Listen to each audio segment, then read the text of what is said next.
Bismillahirrahmanirrahim. Assalamualaikum warahmatullahi wabarakatuh. Alhamdulillah wassalatu wassalamu ala rasulillah wa ala alihi wa sahbihi wa mawalah wa la hawla wa la quwata illa billahi wa ba'd. Alhamdulillah, di malam hari ini kembali kita bisa berkumpul di Kaila Catering.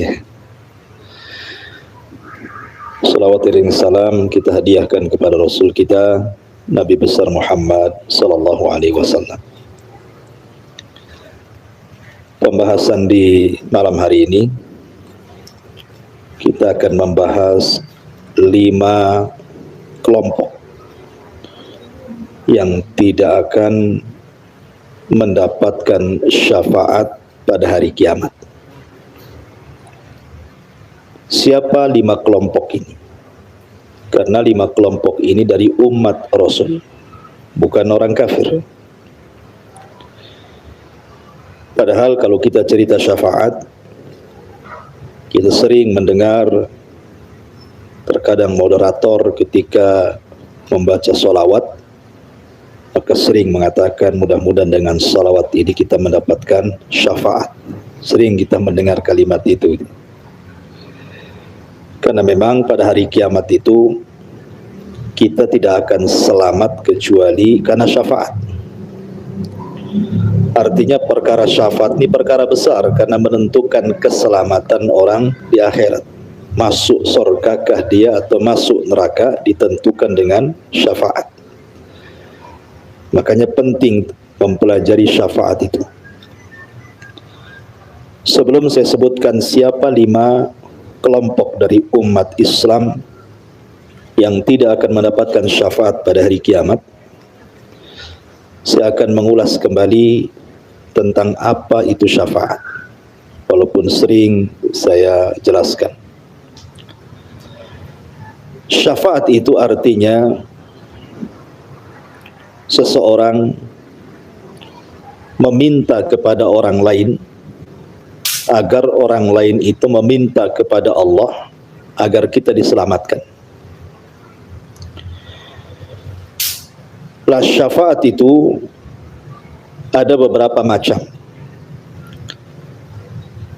Ada syafaat yang disebut dengan syafaatul uzma, syafaat besar pada hari kiamat, dan itu tidak diberikan kecuali kepada Nabi.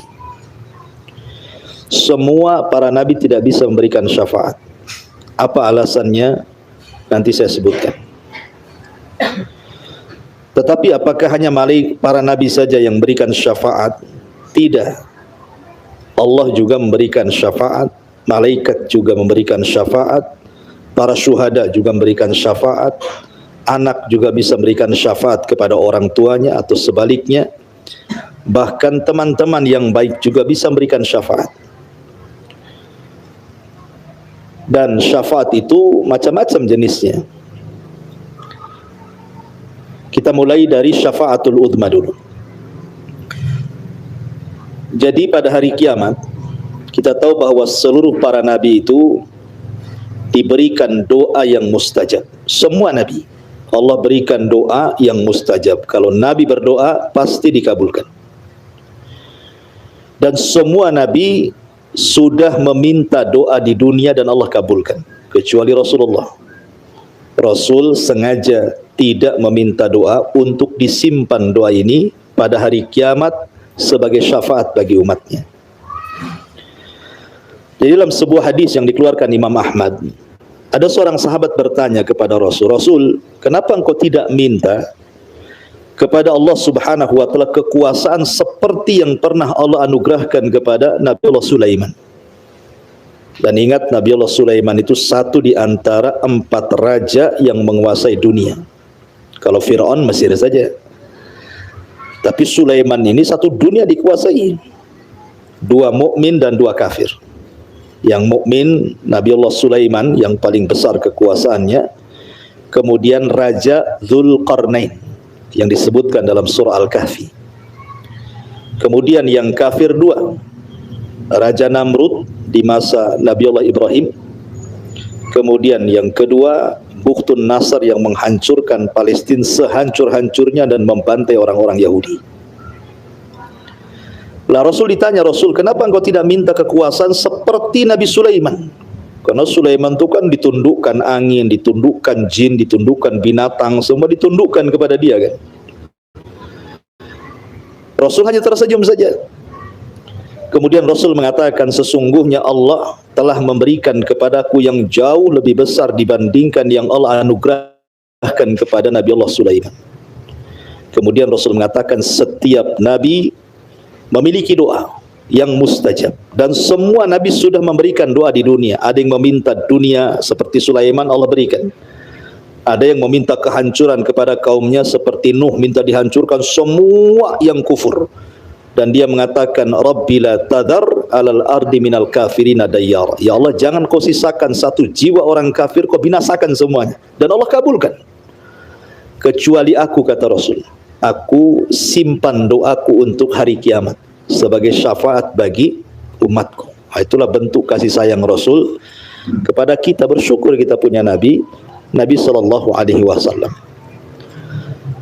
Jadi nanti pada hari kiamat, Waalaikumsalam, manusia dikumpulkan di padang mahsyar, dibangkitkan. Pertama, tidak dikhitan. Yang kedua, tidak pakai sandal. Yang ketiga, telanjang tanpa berpakaian. Yang keempat, tidak ada harta di badan. Artinya kembali seperti bayi yang dilahirkan. Itulah manusia dikumpulkan di padang mahsyar. Kemudian matahari didekatkan 1 mil di atas kepala. Kemudian keringat dicucurkan sampai kalau perahu itu bisa dilayarkan di atas keringat, saking banyaknya. Dan kondisi mereka berdiri, tidak ada yang duduk apalagi berbaring. Mereka berdiri. Berapa lama? 50.000 tahun. Tentu bagi orang kafir. Bagi orang-orang yang beriman, berdirinya sesuai dengan hisabnya. Kalau hisabnya mudah, ya tidak selama itu gitu ya. Kalau hisabnya sulit, ya agak lama sedikit gitu ya. Lah ketika manusia kemudian kebingungan harus kemana mereka mengadu, karena tidak mungkinlah mereka berdiri terus di situ. Kan harus jelas keputusannya gitu. Makanya orang-orang kemudian mulai mendatangi Adam, Nabi Allah Adam alaihi salatu wassalam, dan mengatakan, ya Adam, ishfa' lana ila rabbik, ala tara ila ma nahnu fi. Adam, engkau kan bapak manusia yang pertama. Allah menciptakan dengan kedua tangannya. Allah tiupkan ruh kepada dirimu. Para malaikat sujud kepadamu. Cobalah kalau minta kepada Allah syafaat. Lihat kondisi kami yang kesulitan hari ini. Tapi Nabi Allah Adam alaihi salatu wassalam menolak dan mengatakan tidak bisa. Kenapa? Innallaha qad ghadiba alayya ghadban lam yaghdab ba'dahu wala qablahu mithlah. Kenapa? Karena Allah pernah murka kepadaku yang tidak pernah murka sebelum dan sesudahnya. Kenapa? Karena Adam sudah memakan buah larangan sehingga diusir dari surga. Kata Adam, aku nggak bisa. Sebaiknya engkau pergi kepada Nuh, karena Nuh itu Rasul pertama masalahnya dan termasuk ulul azmi yang pertama. Maka manusia bergerak ke Nabi Nuh alaihi salatu wassalam. Sama pertanyaannya, ya Nuh, ishfa' lana ila rabbik, ala tara ila ma nahnu fi. Cobalah Nuh, engkau kan Rasul pertama, mintalah kepada Allah syafaat bagi kami. Lihat kami ini kondisinya sudah kepanasan dengan matahari, keringat bercucuran, kami tersiksa. Cobalah minta syafaat kepada Allah agar Allah menyelamatkan kami. Tapi Nuh mengatakan sama dengan jawaban Adam. Allah pernah murka kepada aku yang belum pernah murka sebelumnya. Kemudian Nuh menyebutkan alasan ketidakbisaan memberikan syafaat karena dia telah berdoa kehancuran kepada kaumnya. Sampai tidak ada satu jiwa pun kecuali dihancurkan, yang selamat hanya di kapalnya dia saja. Dan semua manusia turunan orang yang di kapal itu. Dari 3 manusia putra Nuh. Satu dunia ini turunan 3 putra Nuh ini. Kalau enggak ke Yafis jalurnya, pasti ke Syam. Kalau tidak ke Syam, pasti ke Ham. Dan 3-tiganya putra Nuh. Kata Nuh, aku nggak bisa. Sebaiknya kau pergi kepada Ibrahim, karena dia kekasih Allah, Khalilur Rahman. Akhirnya manusia bergerak kepada Ibrahim dan mengatakan, ya Ibrahim, isfa' lana ila rabbik. Cobalah minta syafaat kepada Rabbmu. Ala tara ila ma nahnu fi. Tidakkah kau iba kepada kami? Lihat kondisi kami susah ini. Maka Ibrahim juga sama jawabannya. Allah pernah murka kepadaku dengan kemurkaan yang tidak pernah dia murka sebelum dan sesudahnya. Apa alasan Ibrahim tidak bisa memberikan syafaat? Padahal Ibrahim itu Abul Anbiya, bapaknya para nabi. Ya. Alasannya karena saya pernah berdusta 3 kali dusta. Padahal dusta Ibrahim itu bukan kayak kita berdusta. Ya, kalau kita berdusta kan karena ingin ngambil hak orang kan gitu ya. Karena ingin mengambil harta orang, karena takut ketahuan dosanya, nah, itu kita dustanya. Ibrahim itu berdusta karena kemaslahatan dakwah. Itu saja menghalangi syafaat. Ketika dia menghancurkan patung Namrud gitu ya, kemudian palunya diletakkan di patung yang besar. Ketika ditanya, kok yang menghancurkan patung itu Ibrahim? Enggak, itu patung yang besar, kata. Itu kan berdusta tuh. Ya. Tapi kan ini dustanya bukan dusta masalah kayak seperti kita, dustanya tauriah, gitu ya. Kemudian yang kedua, Ibrahim pernah berdusta ketika bapaknya ngajak pesta hadir di istana Namrud. Apa kata Ibrahim? Saya lagi sakit, bapak saja yang pergi, katanya. Padahal dia lagi sehat gitu ya, karena sudah ada niat ingin menghancurkan patung. Kemudian yang ketiga, ketika hijrah bersama istrinya Hajar ke Mesir. Di Mesir itu ada raja zalim. Kalau ada suami istrinya cantik, diambil istrinya, suaminya dibunuh. Lah Hajar, Siti Sarah itu, istri Ibrahim itu wanita paling cantik. Sampai dalam kisah Israiliyat itu dia mendapatkan separuh kecantikan Hawa. Kalau Yusuf kan separuh ketampanan Adam ya. Kalau separuh kecantikan Hawa itu ya Siti Sarah itu cantik sekali. Maka Ibrahim mengatakan kepada Sarah istrinya, nanti kalau ditangkap sama raja zalim ini, kamu jangan bilang istri saya, bilang saja saudari saya, gitu ya. Maksudnya saudari seiman gitu kan. Tapi ini dusta yang menjadikan Ibrahim tidak berikan syafaat akhirnya. Kata Ibrahim, aku tidak bisa, aku sudah berdosa 3 kali. Sebaiknya kau pergi kepada Musa. Musa itu kalimur Rahman, orang yang banyak berdialog dengan Allah. Datanglah mereka kepada Musa. Ya Musa, berikan syafaat kepada kami. Mintalah kepada Rabbmu. Kata Musa, tidak bisa. Aku pernah membunuh masalahnya. Ya. Ketika Musa masa remaja, sudah dewasa di Mesir, ya masih dalam bimbingan Firaun, kan anak angkatnya Firaun Musa itu. Jalan-jalan dia ke Mesir. Ada 2 anak muda bertengkar. Satu dari Bani Israel, satu pula dari kaum Kibti, kaumnya Firaun. Musa melihat bahwa yang benar itu anak muda dari Bani Israel, yang salah itu pemuda dari kaum Kibti.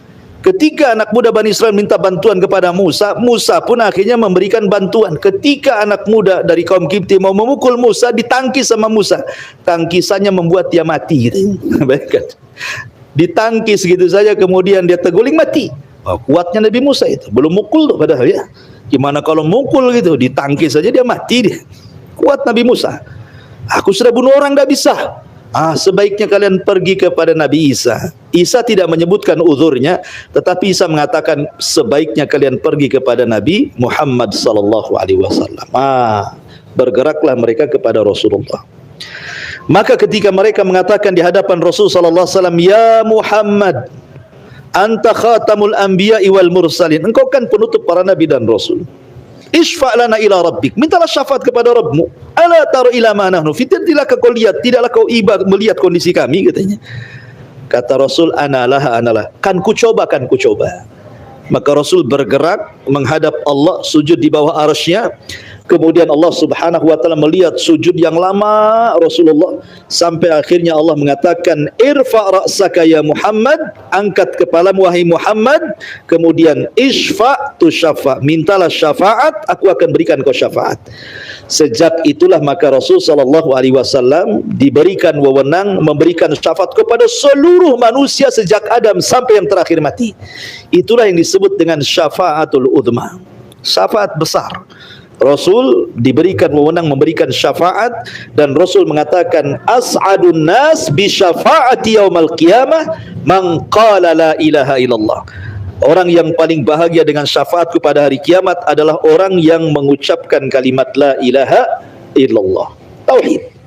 Ya, ini namanya syafaat khusus namanya. Lah ada syafaat itu sifatnya umum. Di antaranya adalah orang-orang yang sudah diponis masuk surga, tidak bisa masuk surga. Jadi orang itu berjubel saja di pintu-pintu surga itu, karena pintu surga nggak dibuka masalahnya. Makanya Rasul mengatakan, sayati alaikum zaman kadidum minaz ziham, akan datang zamannya kepada kalian manusia berdesak-desakan di pintu surga, tidak bisa masuk surga, pintunya tertutup. Maka kemudian Nabi SAW yang membuka pintu surga. Kata Rasul, ana awal man aftatihu babal jannah, aku orang yang pertama kali membuka pintu surga. Ketika diketuk pintu surga, malaikat Ridwan mengatakan, man, siapa? Maka Rasul mengatakan, ana Muhammad. Subhanallah, tawaduknya Rasul. Rasul tidak menyebutkan title-nya kan, saya Nabi, saya Rasul, saya Ulul Azmi. Tidak, saya Muhammad. Itu tawaduknya Rasul, rendah dirinya Rasul. Tidak sebagaimana kita baru jadi RT saja, saya RT, saya RW, saya lurah gitu ya. Saya ketua event organisnya di sini. Ditunjukkan detailnya kan. Saya polisi ini, tengok nih ada tulisan Polri kan, gitu ya. Kadang-kadang orang sekarang ini titelnya dulu disebutkan, tidak tawadu gitu ya. Bangga rasanya kalau titelnya tinggi itu ya. Jadi tidak perlu kemudian Rasul tawadu mengajarkan ketawaduan, saya Muhammad. Maka malaikat Ridwan mengatakan, ya Muhammad, Allah memerintahkan aku alla aftah babal jannah, tidak boleh membuka pintu surga kecuali karena engkau yang memintanya. Dari situlah pintu surga dibuka, baru semua orang masuk, ya kan? Ini syafaat umum namanya ya, semua orang masuk surga gara-gara Nabi. Ada syafaat itu orang yang diponis masuk neraka tidak jadi masuk neraka, dimasukkan ke dalam surga. Ada juga orang yang sudah masuk neraka, sudah gosong tuh, di neraka itu sudah nggak ada lagi. Yang namanya orang dibakar kan, ya pasti gosong lah, ya sudah jadi abu itu. Maka Rasul meminta agar diselamatkan abu itu, diambil kemudian diletakkan di sungai kehidupan, akhirnya seperti biji yang disiram tumbuh jadi manusia lagi ya. Dan itu orang yang terakhir masuk surga, orang yang terakhir keluar dari neraka, dan terakhir pula masuk surga orang yang terakhir yang jadi debu itu, yang jadi abu itu dimasukkan ke sungai kehidupan, tiba-tiba yambut seperti tumbuhnya biji yang ditanam. Itu pintu surga sudah ditutup tuh, yang terakhir itu sudah ditutup.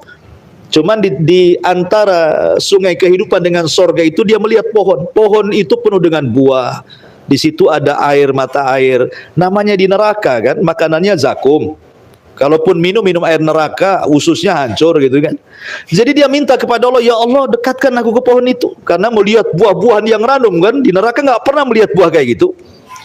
Dia mengatakan, ya Rabb, dekatkan aku ke pohon itu, katanya. Allah mengatakan, baik, aku dekatkan kepada pohon itu, tapi janji kau tidak akan meminta lagi. Maka dia mengatakan, berjanji ya Rabb, tolong dekatkan kepada pohon itu. Akhirnya didekatlah ke pohon itu. Wah, dia makan buahnya, dia minum, tidak pernah dirasakan di neraka seperti itu. Nikmat luar biasa tuh. Rupanya setelah lewat pohon itu ada pohon yang lebih besar lagi, buah-buahnya lebih banyak lagi, kenikmatannya lebih banyak lagi.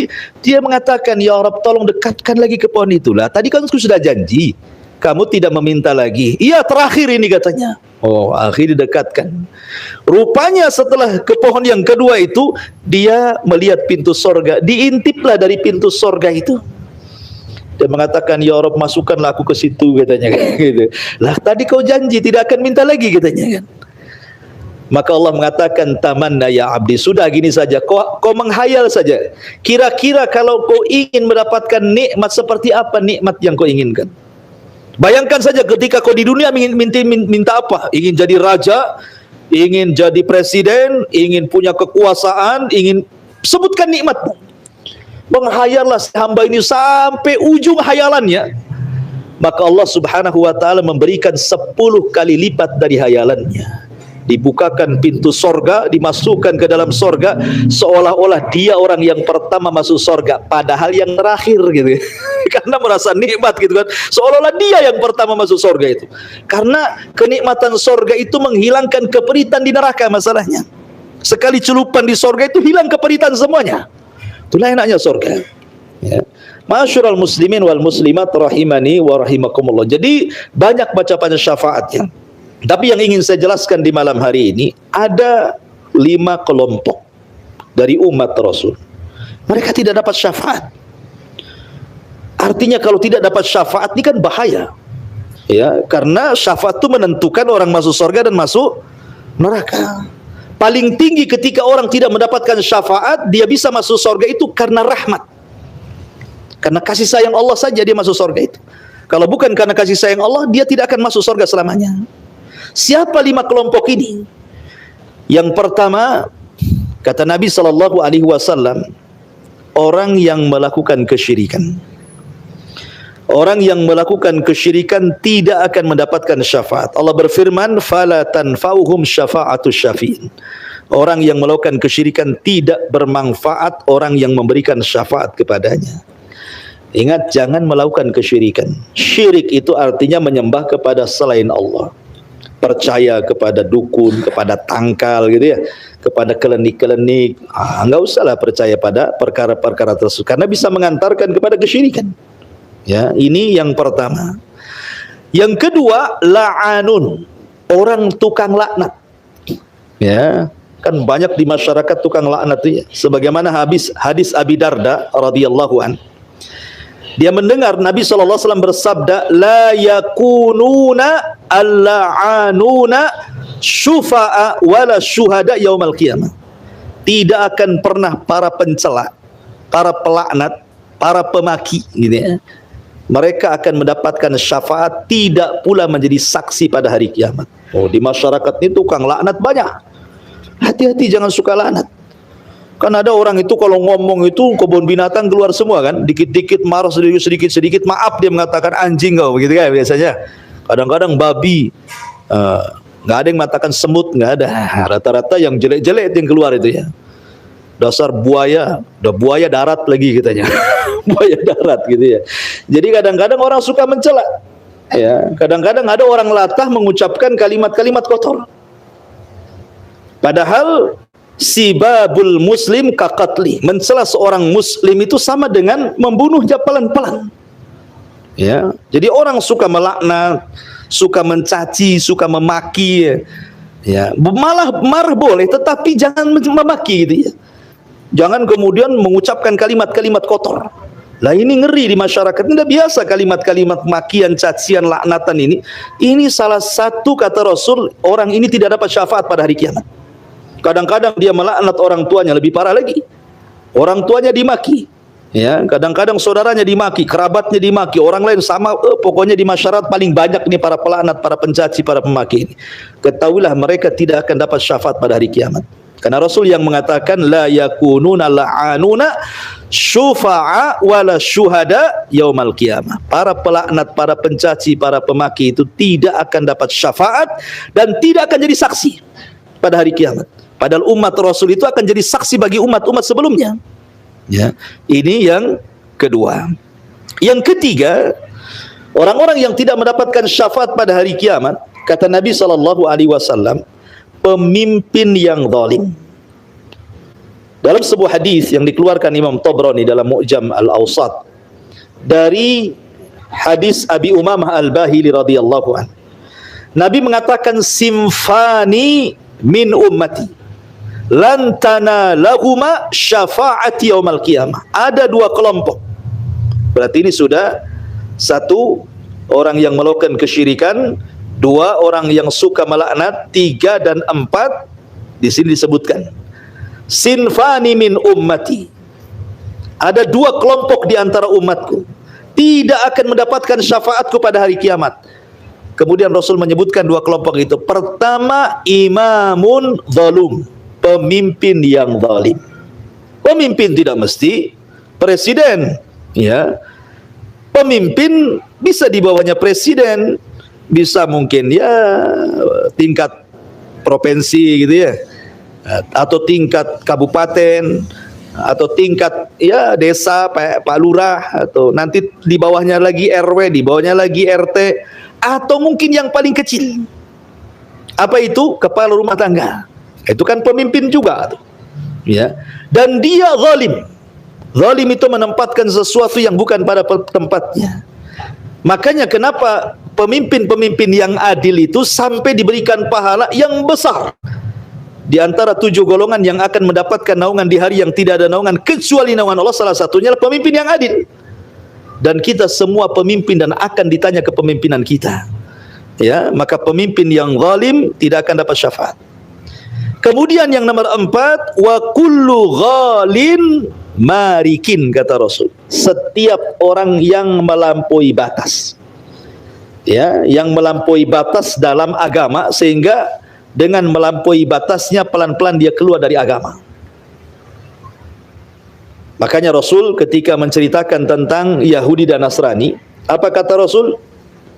Kata Nabi SAW, la tutruni kama ataratin nasara Isa bin Maryam. Jangan kalian berlebihan kepadaku seperti orang Nasrani berlebihan kepada Isa, menganggap Isa anak Tuhan, Isa satu di antara tiga Tuhan, atau Isa Tuhan itu sendiri. Maka dalam beragama itu jangan berlebihan. Karena Rasul pernah suatu ketika lempar jumroh. Anda yang pernah haji, ada yang Bu Haja di sini? Belum ada ya? Ada yang pernah haji, Bu? Nggak ada. Kalau ingin dipanggil Bu Haja, cari suami yang pernah haji, nikah, nanti dipanggil Bu Haja tuh. Kan gitu. Ngikut suaminya gitu ya. Tapi kalau antum-antum nggak perlu pakai jubah, ya kan, pakai peci kemudian putih, masuk ke pasar pasti dipanggil Pak Haji. Haji bodong kan. Intinya bahwa Nabi itu ketika melempar jumroh tuh, kan melempar jumroh itu kan pakai batu kecil begini, ya, kerikil-kerikil kecil. Rasul meminta kepada Abdullah ibn Abbas radhiyallahu anhuma, tolong ambilkan batu-batu kecil, ya kan? Diambillah batu-batu kecil ini. Kemudian Rasul mengepal batu-batu kecil, tujuh lempar itu, 7 batu kecil itu untuk dilempar jumroh.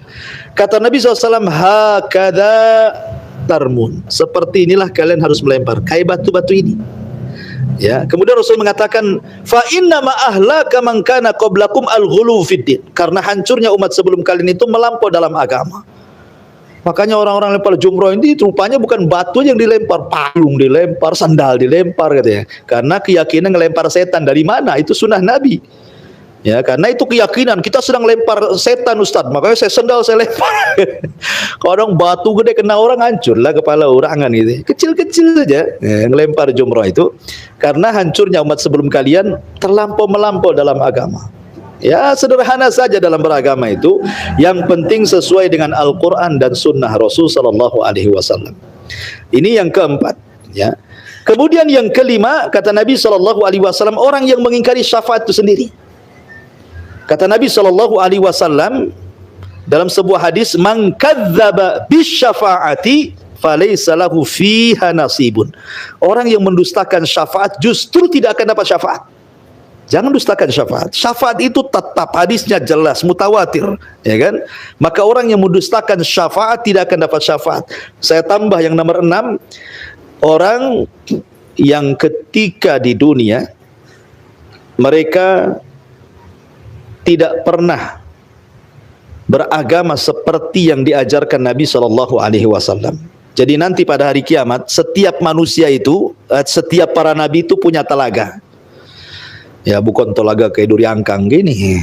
Ya, telaga memang telaga ini airnya dari telaga Al-Kautsar yang ada di sorga.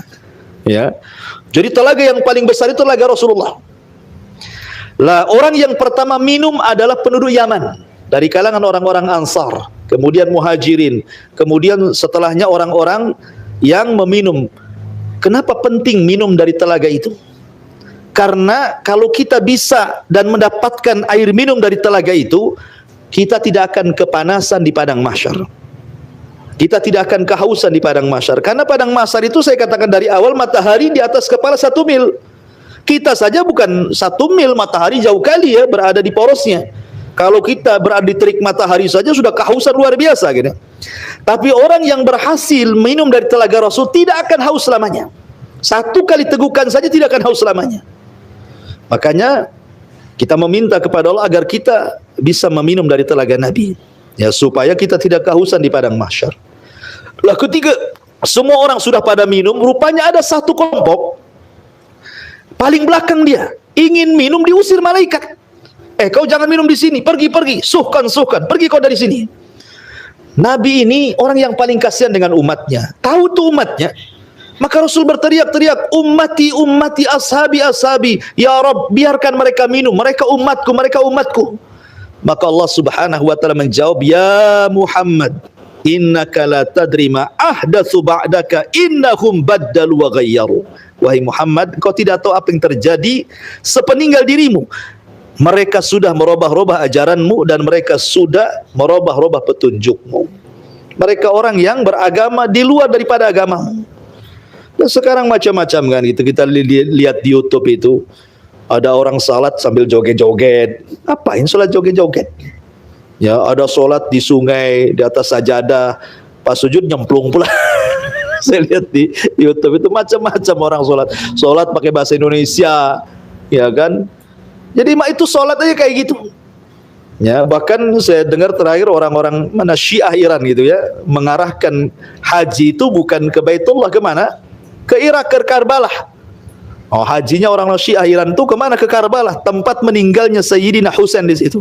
Oh, itu kan aneh. Orang haji ke Mekah, ini pula haji ke Irak pula, ngapain pula? Ya, solatnya pula beda. Solatnya orang-orang Syiah itu beda dengan solat kita. Dia 3 waktu saja solatnya, kita 5 waktu. Dan kalau dia sujud harus pakai batu. Orang Syiah itu kalau mereka solat, mereka punya batu. Harus punya batu masing-masing orang. Batu ini diletakkan tempat sujud seperti uang, ya, segede uang gitu ya. Kalau uang 100 zaman dulu kan agak gede itu ya. Nah, nanti sujud diletak di batu itu. Dan batu itu diambil dari tanah Karbala, dicetak. Nah, mereka meyakini tanah Karbala itu lebih suci dibandingkan tanah haram. Makanya dicetak banyak-banyak. Setiap orang Syiah sholat itu diletakkan batu, sujud di atas batu itu. Dahinya itu di atas batu itu. Cina pula pandai ngelirik ekonomi batu. Dibuatlah made in Cina. Tapi tanahnya bukan dari Karbala. Kena tipu orang Syiah itu sama Cina. Karena dibuatkan banyak-banyak gitu ya. Dijual sama orang-orang Syiah. Ikhwatu fillah muliakan Allah Azza wa Jalla. Berarti dari sini ada 6 kelompok yang tidak akan mendapatkan syafaat pada hari kiamat. Padahal syafaat itu sangat penting sekali.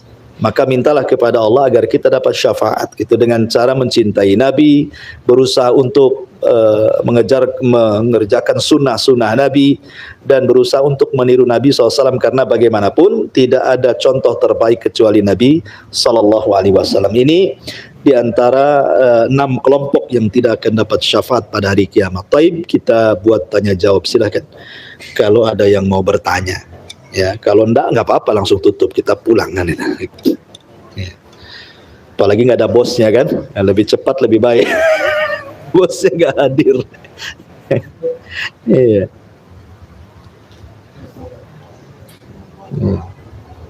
Iya, silakan. Waalaikumsalam. Selawat tadi, Ustaz. Iya. Kan kemarin sempat viral ada anak muda, misalnya lihat mobil mewah di tempat dia, selawatin dulu, siapa tahu dapat. Salawat mobil. Ini apa, Ustaz? Ya, alhamdulillah, salawat itu ibadah yang sangat agung. Orang yang kalau banyak bersalawat kepada Rasul itu rezekinya dimudahkan, urusan-urusannya dipermudah, kesedihannya diganti dengan kebahagiaan, rumah tangganya berkah. Banyak faedah-faedah salawat itu kan. Tetapi salawat yang benar, ya, salawat yang diajarkan Nabi SAW. Saya pernah lihat juga di YouTube itu ya, salawat mobil itu ya. Itu lafaz-lafaznya betul-betul memang diganti. Ya kan, ya kalau bagi saya pribadi ini sudah istihza ya. Istihza itu mengolok-olok salawat kan. Tidak boleh salawat itu dibuat main-main. Salawat itu perkara agung, tanda bukti kita kepada Rasul. Ya, salawat itu kan menyebut-nyebut nama Nabi. Ciri orang yang cinta itu pasti menyebut orang yang dicintainya. Anda cinta dengan seorang perempuan, pasti yang disebut dia saja kan gitu ya.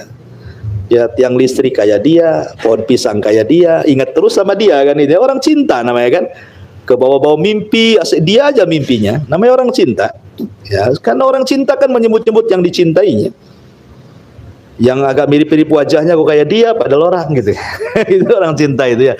Ya. Lah sebagai bentuk cinta kepada Rasul, dia disebut-sebut namanya. Salawat yang benar, salawat yang khusyuk. Memang kita cinta dengan Nabi, makanya kita sebut nama-namanya. Bahkan dikatakan dalam sebuah hadis itu Rasul naik ke mimbar. Mimbar Rasul itu ada 3 tingkat. Naik ke tingkat pertama amin, naik ke tingkat kedua amin, naik ke tingkat ketiga amin. Kemudian berkhutbah. Kemudian turun dari khutbah. Sahabat bingung, Rasul, kami tidak mendengar doamu, tapi kok kau amin 3 kali? Alama amanta ya Rasulullah. Kok ini amin akan doa siapa gitu ya? Maka Rasul mengatakan, oh tadi waktu naik mimbar Jibril turun. Jibril berdoa minta diaminkan, ku aminkanlah doanya. Bayangkan Jibril yang berdoa, Rasul yang mengaminkan, sahabat yang menyaksikan, doa mana lagi yang tidak akan diijabah coba.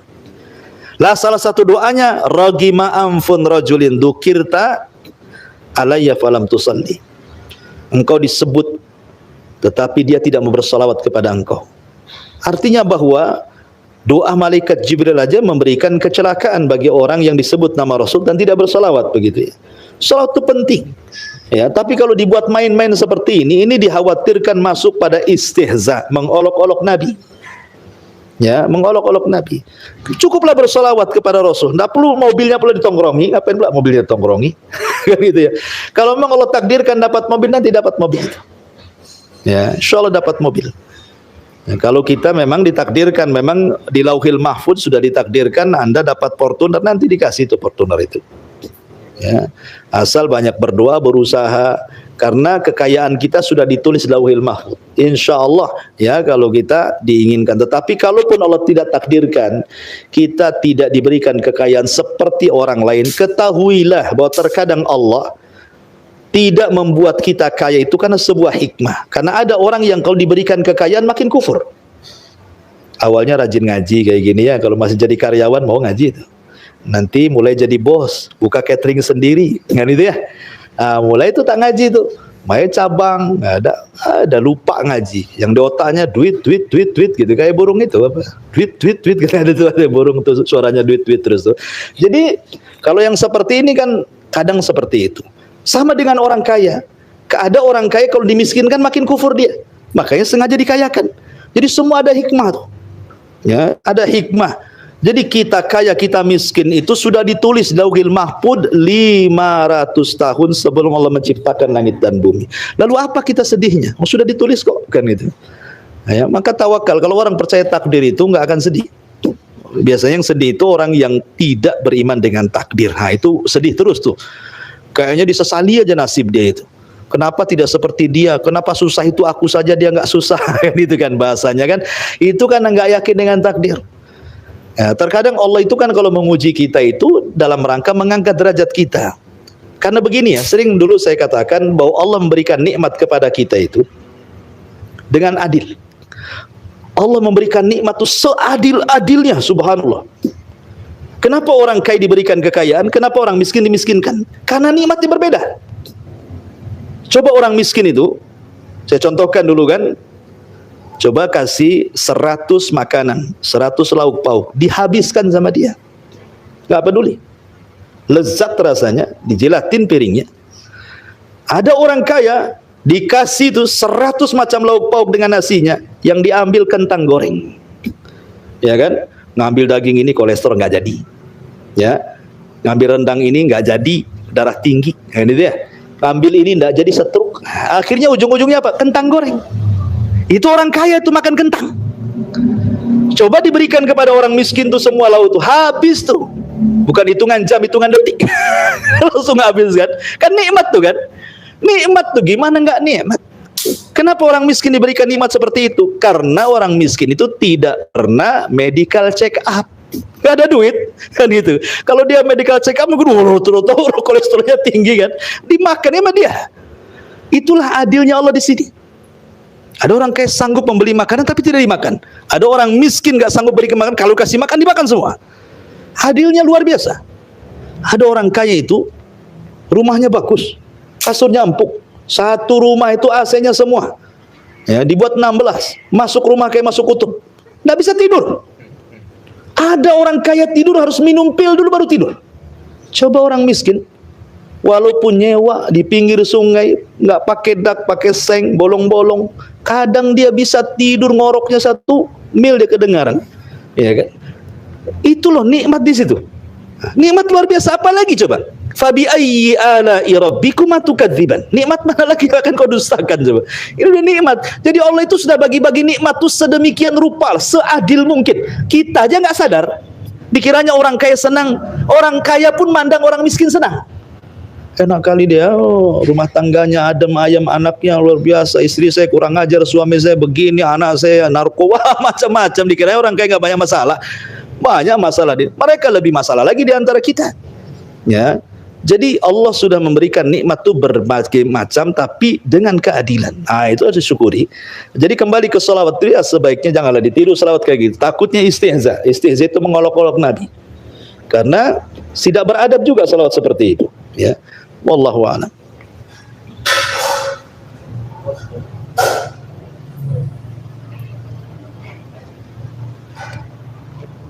Antar ada pertanyaan nih di YouTube ya. Saya bacalah pertanyaannya dulu. Dari Nailah. Nailah. Apakah kita difitnah atau disakiti, lalu kita tidak menghina dengan julukan, tapi melaknat dengan kata-kata, semoga laknat Allah kepadamu? Itu bagaimana Pak Ustadz? Apakah termaksud melaknat yang dimaksud itu? Iya, bismillahirrahmanirrahim. Pertama yang harus dipahami, manusia tidak akan selamat dari 3 perkara. Pertama, tidak akan selamat dari ucapan orang. Nggak ada manusia selamat dari ucapan orang. Pasti antum suatu ketika akan disakiti lewat ucapan. Entah dengan kawan seprofesi, kawan kerja gitu ya, entah dengan tetangga. Pasti orang nggak akan selamat dari ucapan orang. Ya kan? Yang kedua, tidak selamat dari kematian. Pasti orang akan mati. Yang ketiga, tidak akan selamat dari masalah. Pasti ada aja masalah. Ya. Artinya bahwa karena kita tidak mungkin selamat dari 3 perkara, tidak mungkin selamat dari lisan orang, maka sabar. Tetapi yang harus Anda pahami bahwa ketika Allah menciptakan manusia, kemudian Allah menciptakan manusia itu bisa bicara, kemudian bicaranya terkadang melaknat kepada kita, Allah tidak menciptakan manusia itu diciptakan untuk melaknat kita sepanjang hari, tidak. Pasti ya ada bosannya juga kan. Mungkin suatu waktu menghina kita, nanti capek juga nggak menghina kan.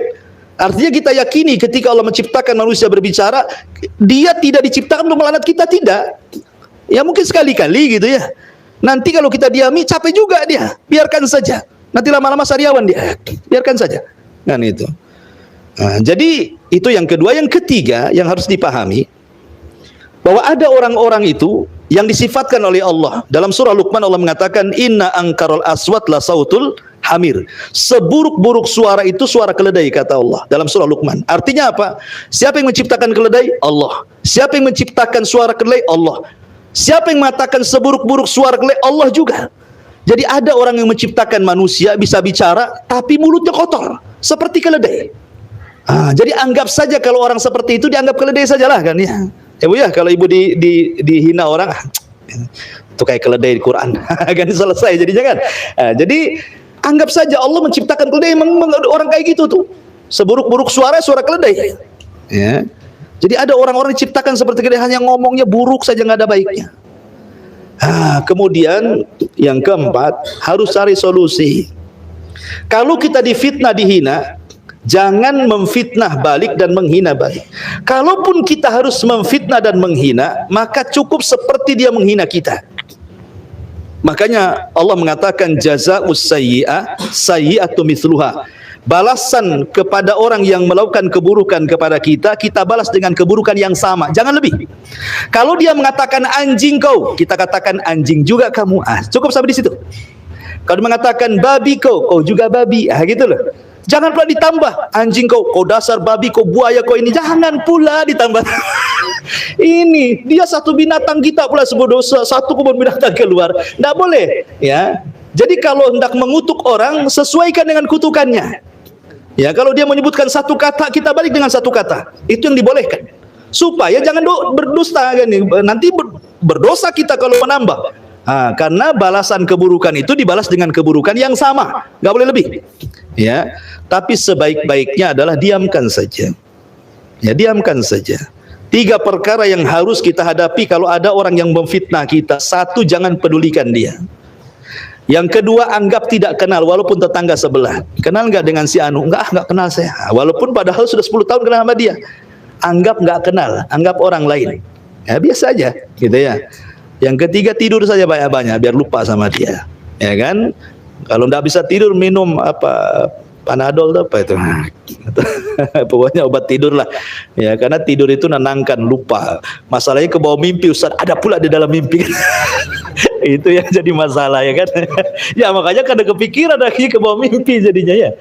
Ya itulah. Jadi sekali lagi kepada siapa ini Ukhti Naila, itulah jawabannya. Wallahu a'lam. Ya, ada lagi nih. Jajah Ronasi. Assalamualaikum warahmatullahi wabarakatuh. Pak Ustadz mau bertanya. Ini apa ini?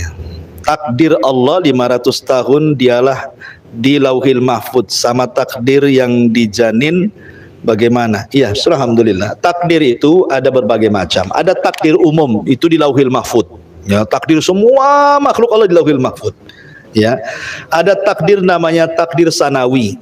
Takdir sanawi itu ditentukan dalam setahun itu di satu malam namanya Lailatul Qadar. Di Lailatul Qadar itu kita ditakdirkan takdir setahun yang akan datang, baik buruknya kita itu. Makanya kalau datang bulan Ramadan jangan tinggalkan Lailatul Qadar, itu menentukan nasib kita setahun.